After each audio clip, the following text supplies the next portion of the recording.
We didn't get covered up with water like that.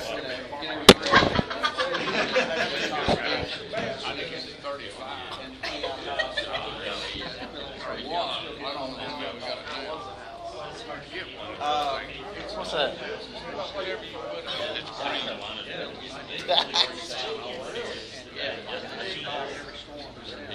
But we came about 2.5 inches. That is. I've been Let me show it to you. pen. It's got a little bit of everything. Take this little thing, this protection off there. Okay, it's a pen.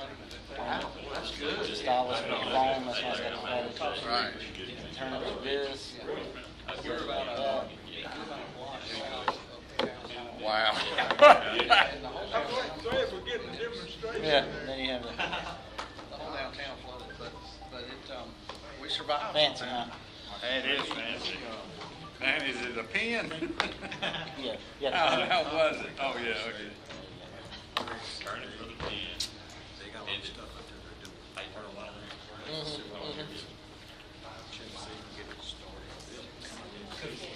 Yeah, yeah. Okay, okay. All right, how's everybody? Fantastic. Good, okay. Well, let's go ahead and call the meeting to order. I'll begin by addressing the ethics statement. That's the first item on the agenda. And just note that it's the duty of every TAC member to avoid any conflicts of interest. Does anyone have any known conflict of interest with respect to any of the matters coming before the group today? If so, just identify the conflict and refrain from any participation in that matter.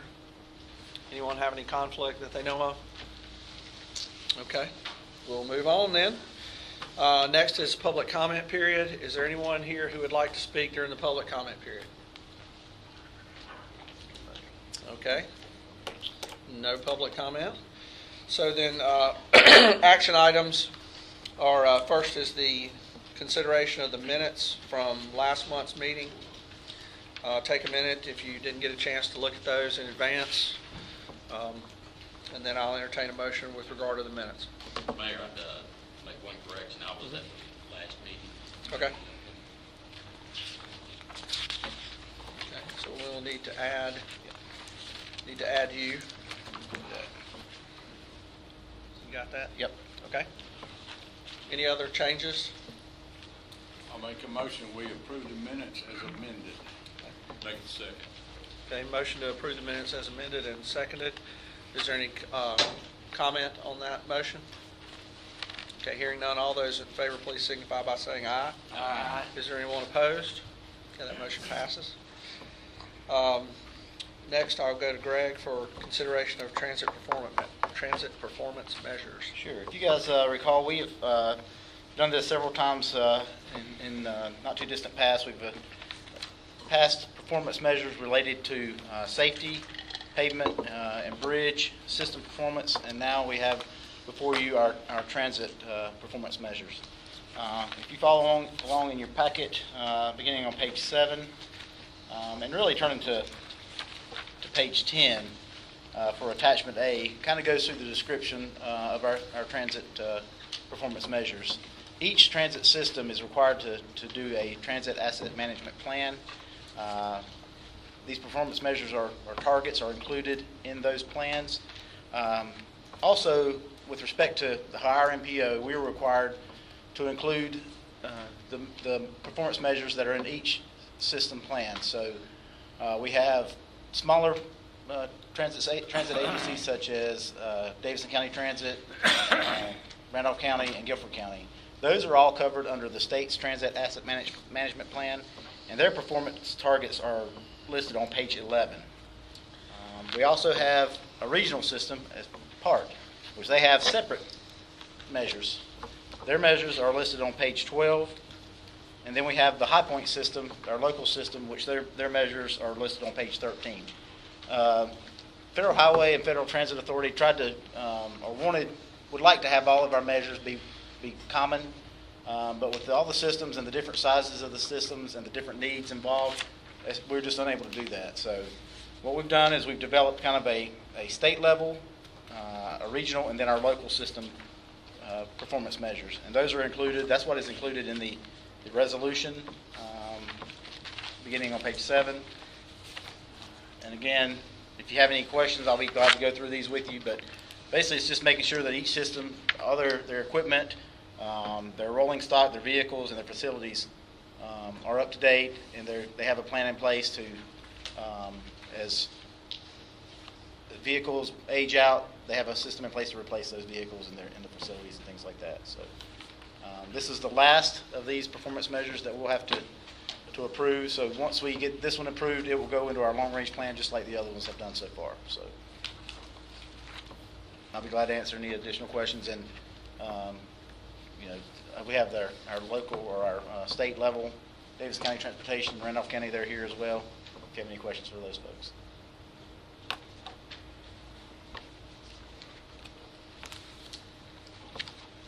No questions? And I'll entertain a motion regarding the transit performance measures. Motion to approve as recommended by the staff. There's a motion. There's a second by Mr. Perdue. Any other questions or comments? Hearing none, all those in favor, please signify by saying aye. Aye. Anyone opposed? And that motion passes. Then next is item number 3, consideration of amendments. John Haynes. There you are. This is our typical amendments to the MTIP this month. Thank you. B5723, Jackson Lake Road, replacement bridge on Original Creek.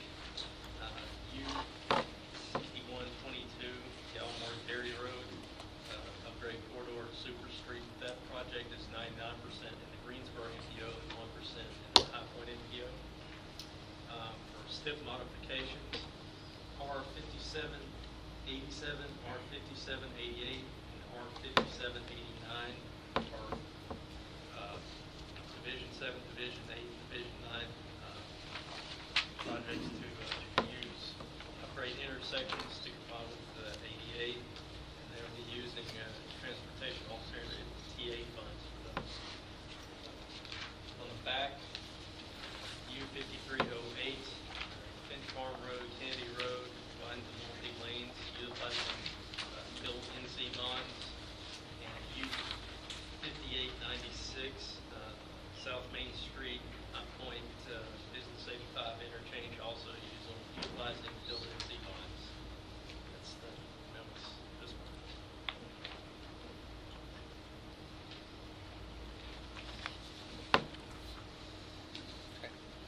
Any questions or comments regarding this? These have all been approved by the TCC, right? And then bumped up to, I make a motion with it. Okay. So motion to approve, is there a second? Second. Second by Mr. Mills. I mean, what's your name again? On the other On mic. there. On the other mic. Yeah, I'm one person off. Second by the other Mike. All right. Any discussion? Hearing none, all those in favor, please signify by saying aye. Aye. Anyone opposed?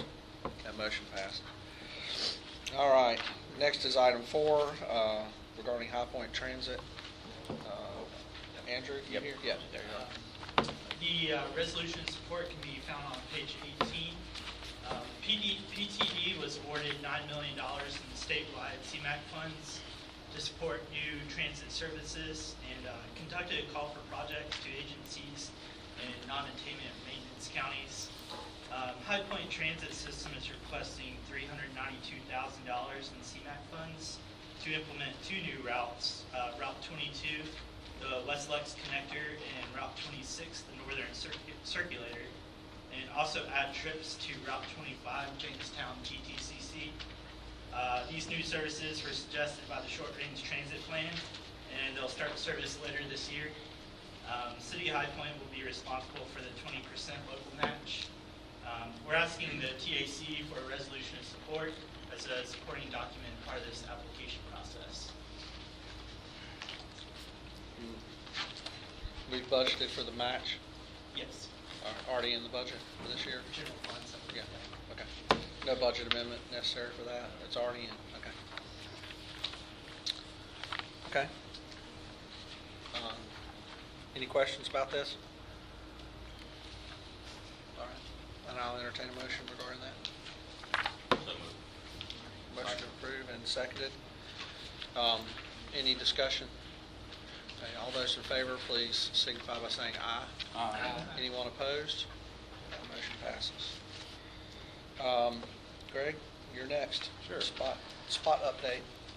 As you recall, we went through the process for our regional local input points for our regional projects, assigned our points to those projects, sent those off to NCDOT. So they've scored all of those projects, and let me see here if I can get to the right. What you see in blue is what has been funded so far. So our statewide project, we received funding for, this is Interstate 40, so it barely comes into the MPO up in the northern part of the MPO. Regional projects that were funded, we got two, as John had mentioned earlier, for the amendment that was included in the TIP. NC 68 from Gallimore Dairy Road to Triad Center Drive. As he mentioned, we have 1% of that project. This is our boundary here, so just barely in our MPO, but not really. And then we have Macy Grove Road interchange that's on I-40 as well. That project was funded at the regional level. So all that work we did supporting our projects and going through the process, we received 1.1%. Right, so Something's wrong with your picture. so that was what was funded at the regional tier. Our process now going forward, we will place points on our division projects. Anything that was a regional project can cascade down so it can compete for division funds. So let me go back to the other. So what I've done here is I've ranked our projects based on our methodology that was approved by you guys a while back. So, and I've assigned the points accordingly. So basically our methodology takes the highest ranking projects from each mode. That project gets 100 points. Okay, this is all based on the dot voting exercise that you guys performed, as well as the item that considers the criteria that considers plan consistency. So taking that into account, this is the score of these projects. You have a bike ped project, Penny Road. It's actually a multi-use facility that would cross City Lake there along Penny Road. That was our highest bike ped project. We assigned 100 points to that. Airport project, we only have one, so that was easy enough. 100 points to that. Our highest ranking, according to our methodology, highway project is NC 62. East Fairfield Drive to I-74, that was received points. And then our rail project, the grade separation at Turner Street in Thomasville. That will also receive 100 points. That, one of the reasons that scored the 100 points is because it's been on the list. It's been on the list a while. Yeah. I've been on the list a while. Yeah. And new projects don't get as many points. Right, because of that plan consistency. If it's not yet on a plan or hasn't been until recently, then it didn't score as high according to our methodology. So, and then after those modes were assigned, those highest ranking projects in each mode were assigned their 100 points. We assigned the rest of the points just by the highest score by our methodology. So you go down the list here and you see some of these projects. You have some that don't have 100 points on them, like this, the NC 109 project. It's because the project is 46% in our MPO, so that's why you have a little less. So this is just for information, so you guys can take a look at this. If this is how the TAC decides to vote, we'll vote next month. And we have until the end of November to send these local input points in for our division projects. The spot office has granted some additional time, mainly to the eastern part of the state because of the hurricane and things they're going through down there. So, but they would like everyone else that's not impacted by the hurricane to go ahead and get their points in by the original date. So that would be the end of November. Now, going forward, like we did with our regional points, you guys have the option to either assign points by our methodology, or if you feel another way works better, where we can get more projects, try to get more projects funded. The way we did it last time, you guys approved to assign points based on the NCDOT score, which some projects receive points that would not normally have received points by our methodology. So we can do that as well with these. So, man, how much money does the division It's- have to spend? Well, it's different for different divisions, so. Not division- much. Yeah, it's Well, fairly You're- minimal, so. If, an analysis would be, we have a hamburger budget, and there are some filet mignon items on this menu here. What do we say annually, about, what, 14, 15 million? 15 in our division. Yeah, we've got about 215 over 10 years. 215 million Over 10 years. over 10 years. So do you sort of spend 21 million a year? Is that, Yeah, but we gotta take, Now, that's spending, right? Fred, is that? I think when he's looking- available for program. Yeah, when he's looking. So that takes the STPDA, all that out of it already. Yeah. That is how much we have in Division 9 to program over that 10-year period. So And- roughly 21 million. And if you recall, the way the division money works, as you know, Pat said, you take the SPDDA money off the top, and every division gets the same amount. So if you have a more rural division that doesn't have urban areas that get that money, they've got more money to spend. right? And that was part of the compromise when the new funding formula went into play was, it was anticipated that the urban areas would benefit more by projects at the statewide and regional level because they have more congestion and things like that. And then so they left the division money equal, knowing that they were taking, that we were taking a cut off the top. So we actually have less than most of the rural divisions. we got about 14, So 15 a million. project like 109, it's like 225 million. I mean, Yeah, I need to make a correction on that. That cost estimate has changed. I didn't update this spreadsheet, but it's dropped down to about 150 million. So it's, okay, but so still. it's 150 million. Not that that changes. Right. Right. So I guess what I'm getting at, you know where I'm coming Yeah. from, because he's talking about, well, we can switch some points around if we have a project we think's gonna get funded, and if it's a $150 million project, it's not gonna get funded this go-round. No, Not on the division level. Yeah, we would tend to look at a project of that size as more of a regional project.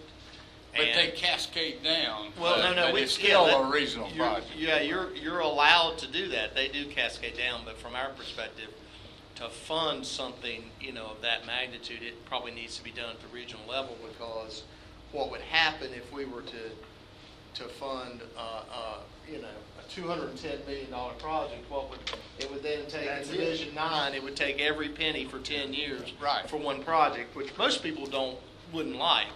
Most people would rather have, a bunch of smaller projects that you can spread around and everybody can get some.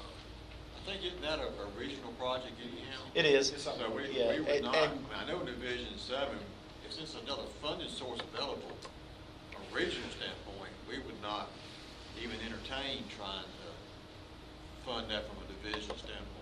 Because we don't get, like I say, about 14 million a year.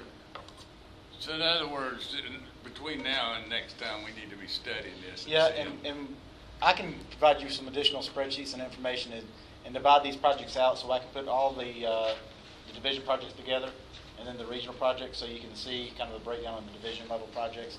Even a project that's at the division tier that may cost $40 million, that's still an expensive project at the division Right. level. So the likelihood of using something like that getting funded is not very high. So. And the reality of it is, and this applies for us too, we all have more points than there is money to go around. So you're going to have, your top 3 to 5 projects that you put your points to are the ones that are going to have the best chance toward getting funded. And the same for us, because if you have 10 projects in our division, Greensboro's got 10, Burlington's got 10, the RPO's got 10, Durham Chapel Hill's got 10, so, there'll be 50 projects, and, we can only put points on 20 of them or so. Right. So,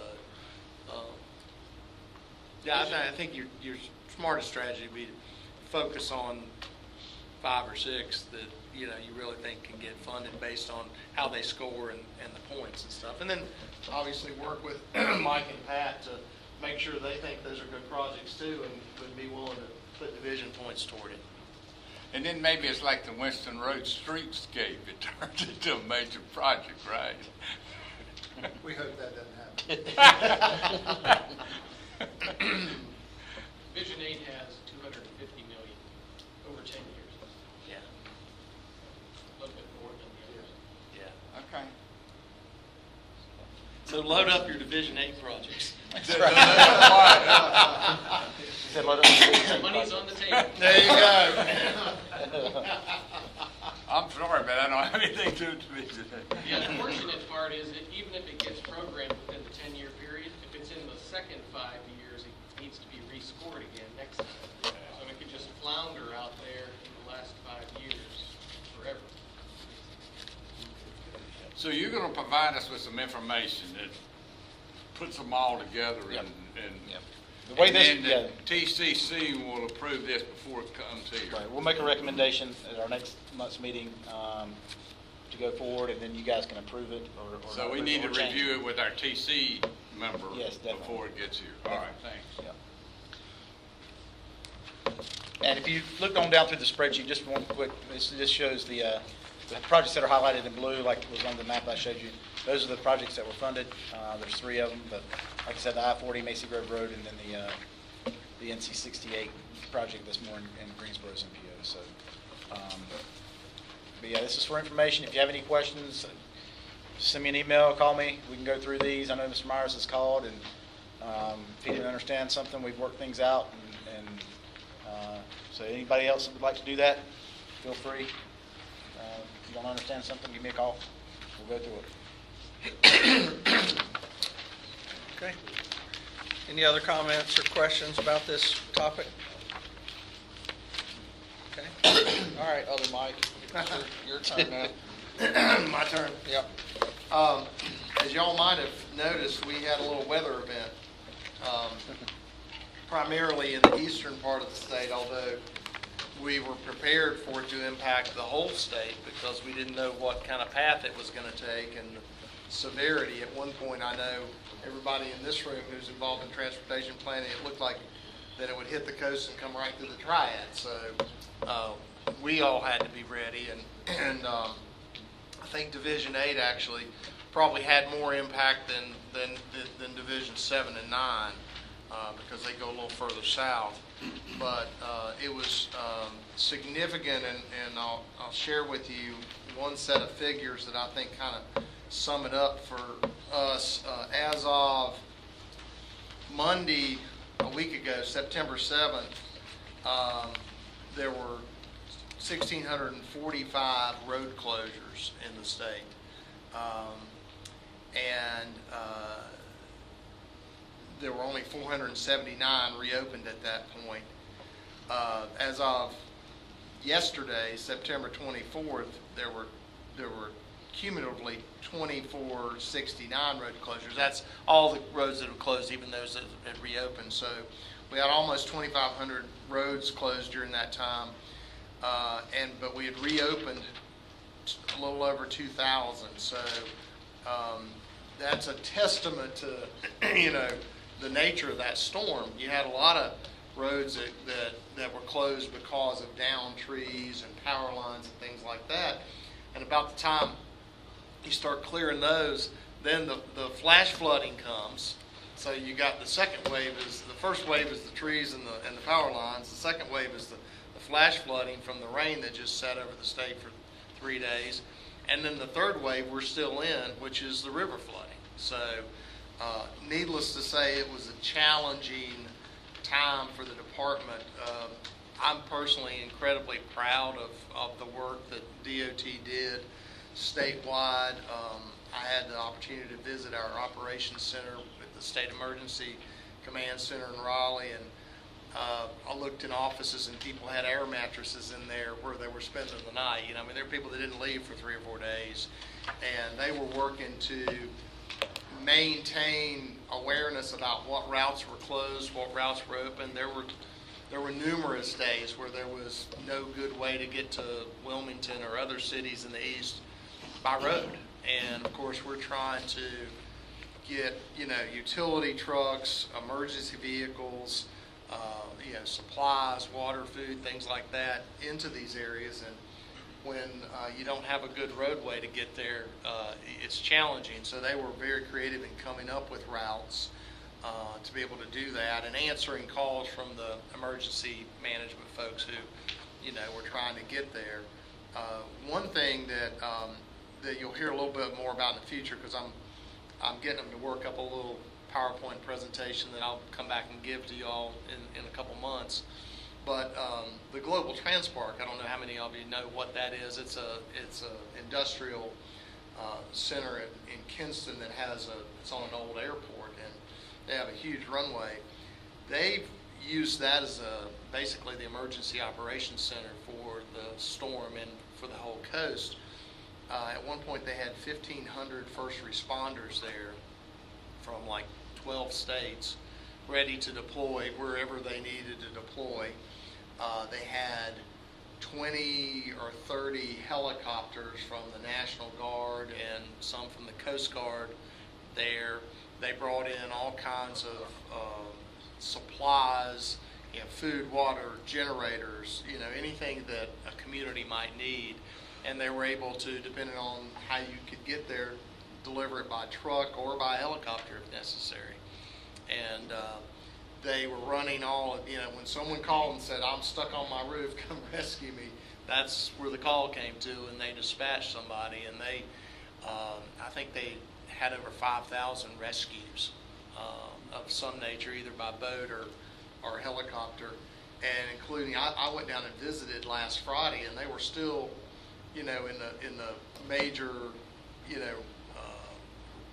rescue phase because of the flooding. And the day I was there, they had just the night before at 1 in the morning, a dam had broken in a little town of Kelly, which is in East Bladen County, and they had to rescue over 100 people and like 30 pets, including some 20 firefighters from Asheville who were down there helping rescue people. They had gotten caught in the storm waters too, and so they were in the midst of ferrying those firefighters back via helicopter. And I was looking at one of the big helicopters they had there, and the crew was walking us around, and I stopped and talked to those firefighters, and one of them said, "I might get trapped again to get to ride in this helicopter again." But it really does your heart good, to get down there and talk to some of these folks who have driven from, Colorado, Massachusetts, all over the country to come help us. And, they'll be there for a couple of weeks at least. And they were there the Wednesday before the storm. So they told me it was 20 to 25 minutes by helicopter to any point on the coast from Global Transport. So that was really a great central location for them to be able to operate out of. And of course, that's an NCDOT facility that we operate.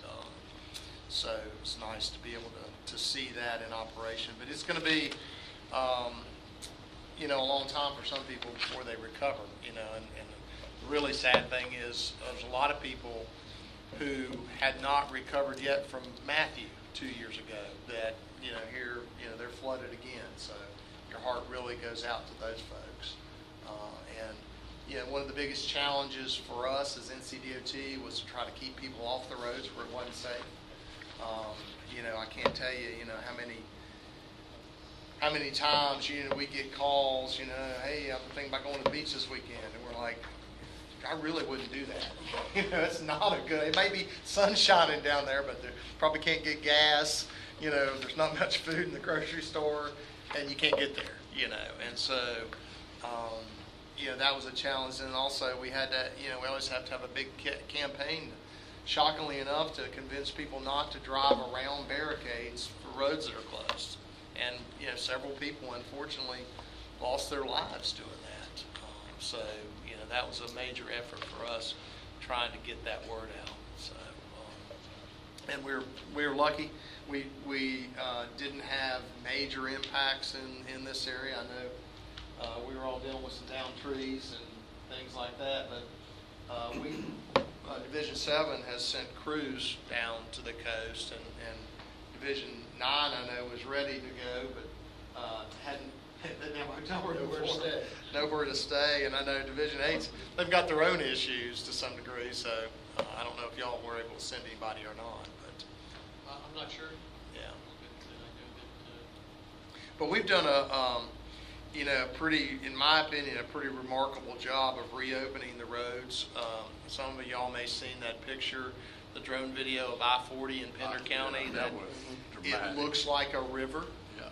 and it's I-40 under 10 feet of water, and it's now open, so that's pretty remarkable to me. And it's not, y'all all know this, it's not as simple as just letting the water drain off, because you got to go inspect it to make sure that there's no damage that would make it unsafe for people to drive on. So we've been able to accomplish that, and so we opened 95 Sunday night and 70, and then 40 yesterday. So that's a remarkable accomplishment, which we're really proud of. That's Thank you. it. That's it? Yeah, All that's, right. that's all I got. That's all you got. Well, that's been the big news lately, for sure. Okay, Mike Mills, we'll then go to you.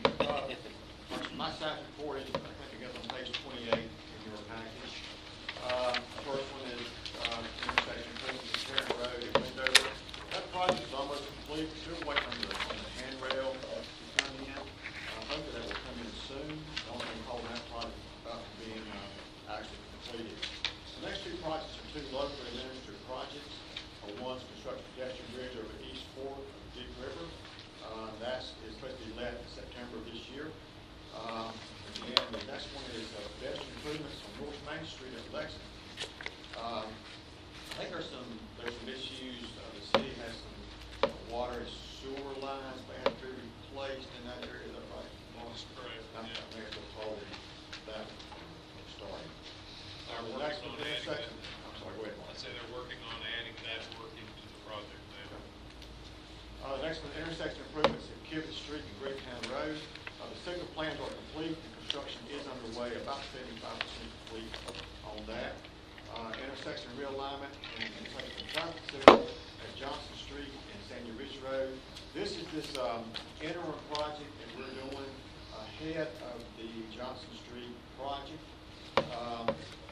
The utilities are being relocated now. I think Duke, they're about 2 poles away from completing what they got to do, and then everybody's got to switch over to the new poles. We haven't started any grading per se. We have put our erosion control devices in place in anticipation of the grade beginning very soon. The next two projects, the guardrail on the northbound and southbound directions at 85 Business and US 29, US 70. Both of those locations, the design is complete and the let is pending. Hope to do that, the let be in October of this year. Next two are signal projects. One is Baker Road and East Springfield Road, and the other one is at University Parkway and Davis Avenue.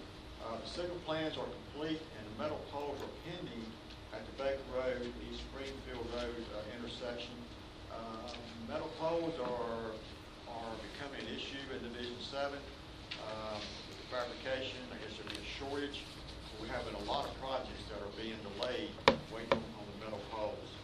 The next one, the signal and pedestrian caveats at University and Davis Avenue. PE funds have been approved, so we should be starting to design on that soon. The next page, two projects at the top of that page are really at the same location. One is the bridge replacement project at South Main Street, and the other one is the interchange improvement project at that location. Both of these are being combined. The let date August 2020. The improvements to Johnson Street, Sandy Ridge Road, from Ski Club I-40. I just mentioned a while ago we're doing an interim project with the Sandy Road, Johnson Street intersection realignment. And that project is set to begin let in September of 2021. So right away should begin next year on that project. Interchange improvement at 62 and I-85, Chrissy Valley Road and Wind Road in Archdale. We did have a public meeting on that. We're reviewing all the comments. We received some good comments and some not too good comments. So we'll go back and relook at that whole corridor, that whole project to reevaluate that. And then the interchange improvements of I-40 and Sandy Ridge Road. We did meet last week on that project.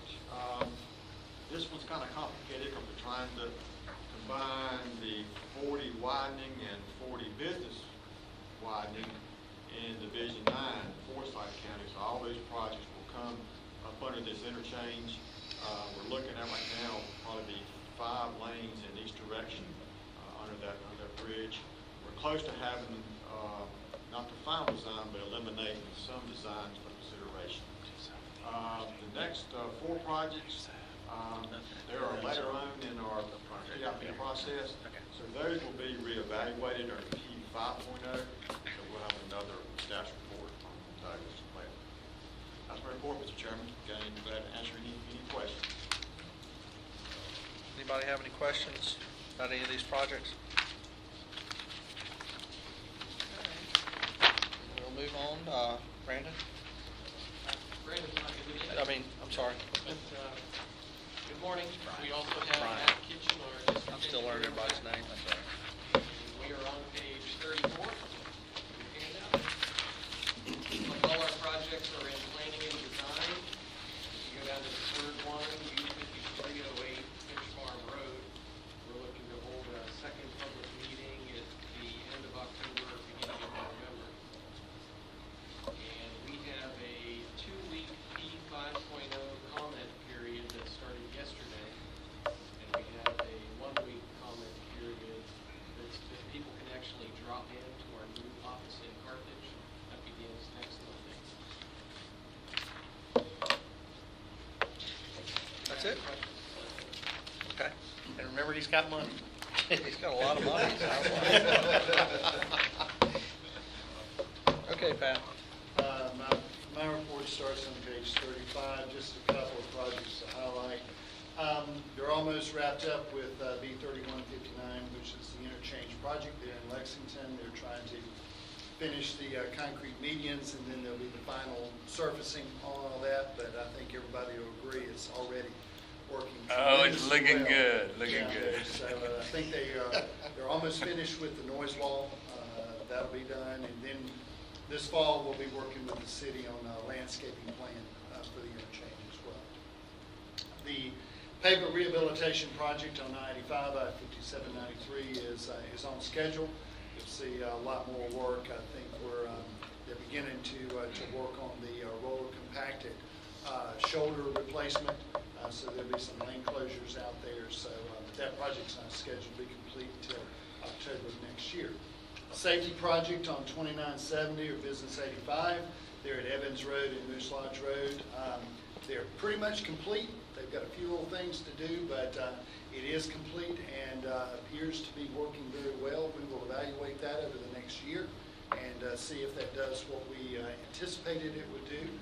There were some folks that were not happy about it, but safety-wise, it was the right thing to do. So hopefully that will be work out very well. The next project, W5709D, which is our intersection improvement on Main Street at Anna Lewis, under contract, and we do anticipate that work being completed by the end of this construction season.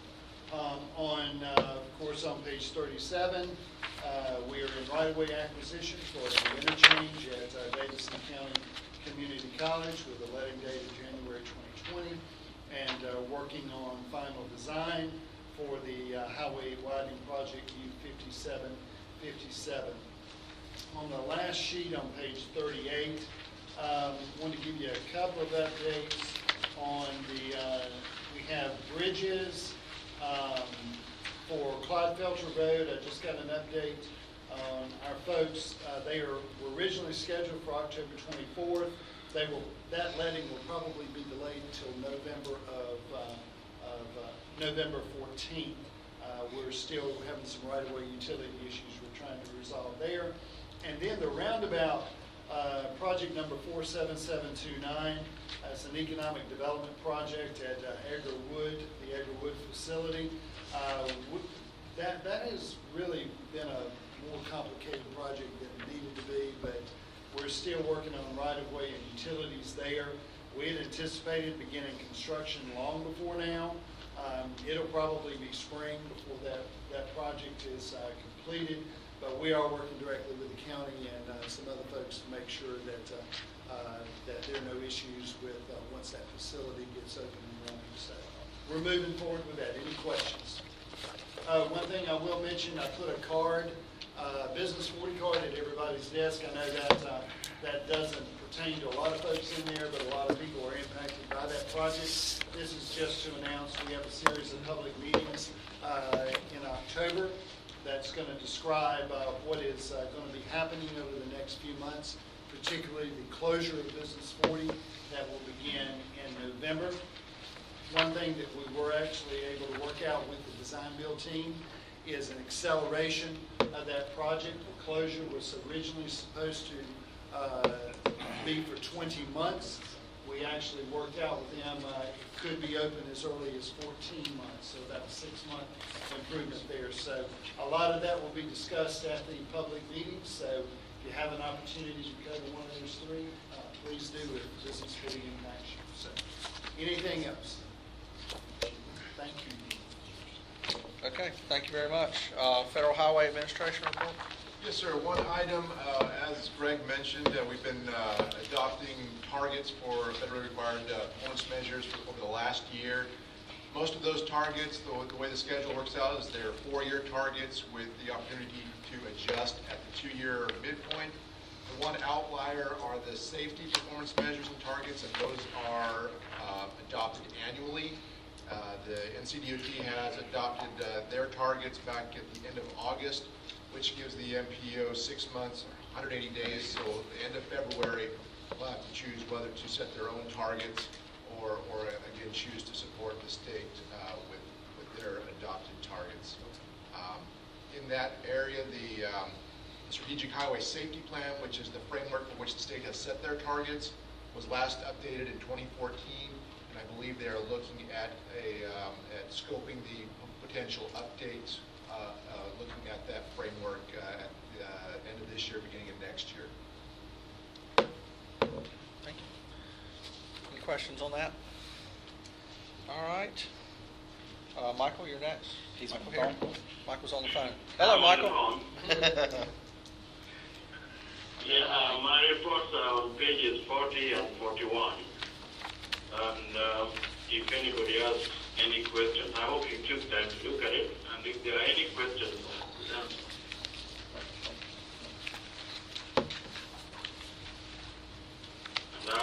I have nothing additional to add to the report. Thank you. Okay.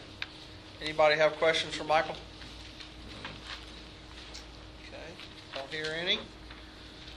So now at number 10 on our agenda on the back page, we'll do our transit reports, and High Point, go first. Hey, there you are. Well, the reason I'm late is we actually had the first of our new paratransit vehicles arrive right as I was getting ready to go out. It was pulling in, so I had to stop and do a real quick acceptance, make sure that there was nothing wrong with it before the driver left. We're still looking for staff to fill some vacant positions so that we can begin our service expansion. If you know anyone who is entry-level diesel mechanic and need a lead service attendant to help out with the evening cleanings, and I need a few more operator candidates, so those are the biggest thing. And yeah, Scott says he's tired of me stealing his, so. We're talking protest, we're doing something.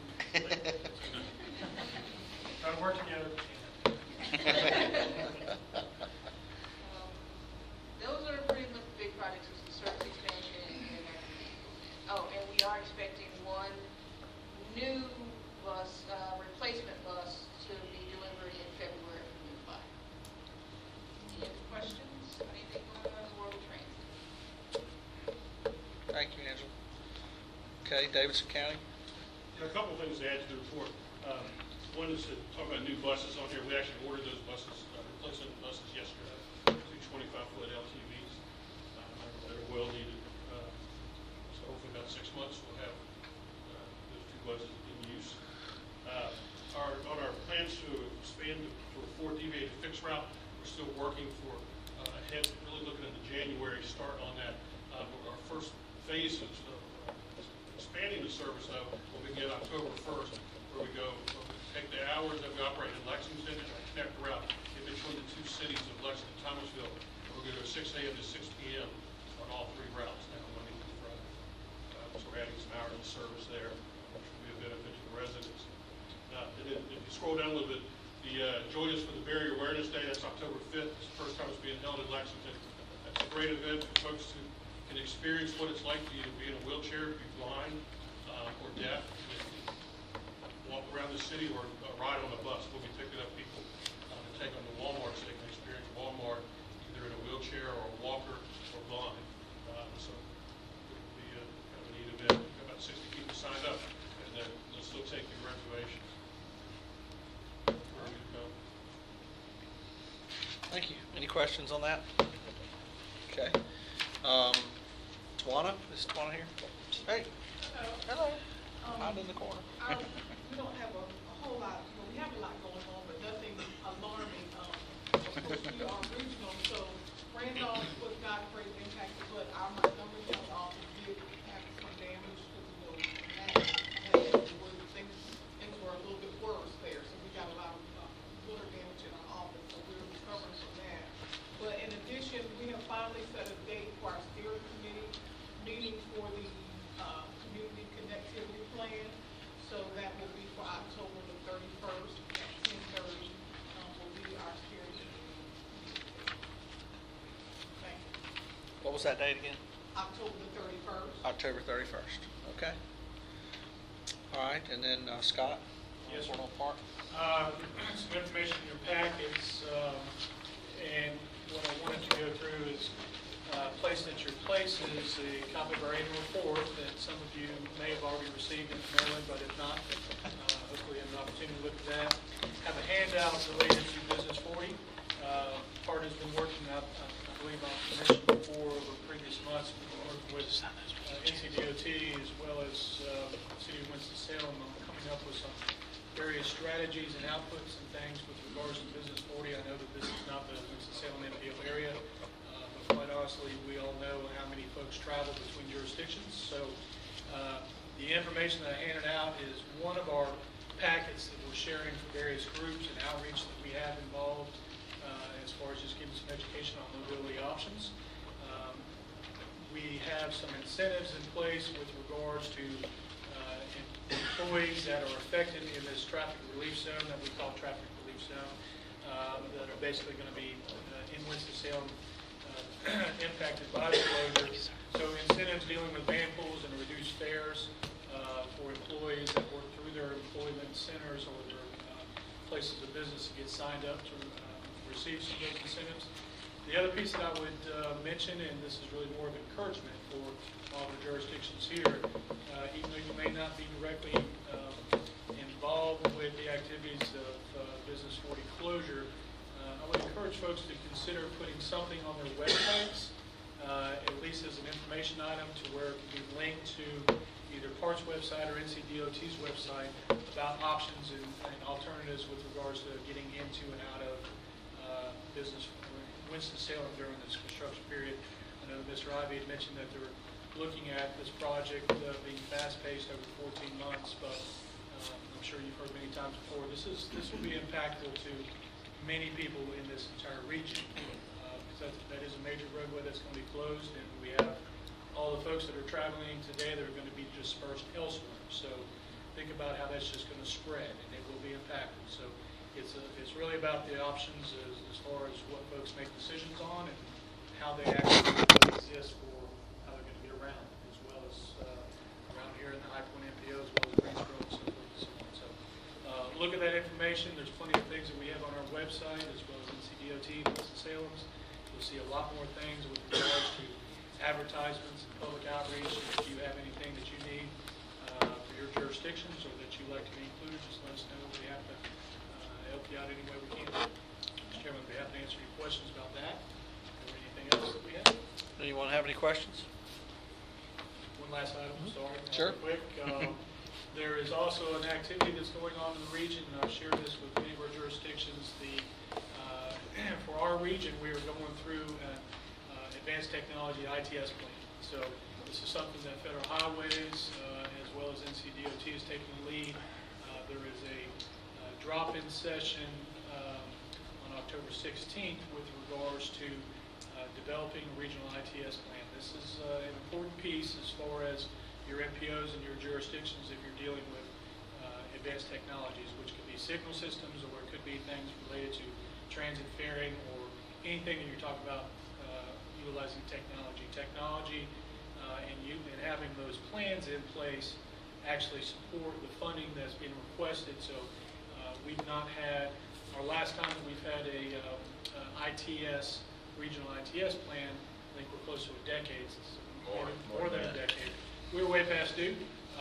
This is nothing new, but basically this is something that is going through a work process now. So if you have any questions, please let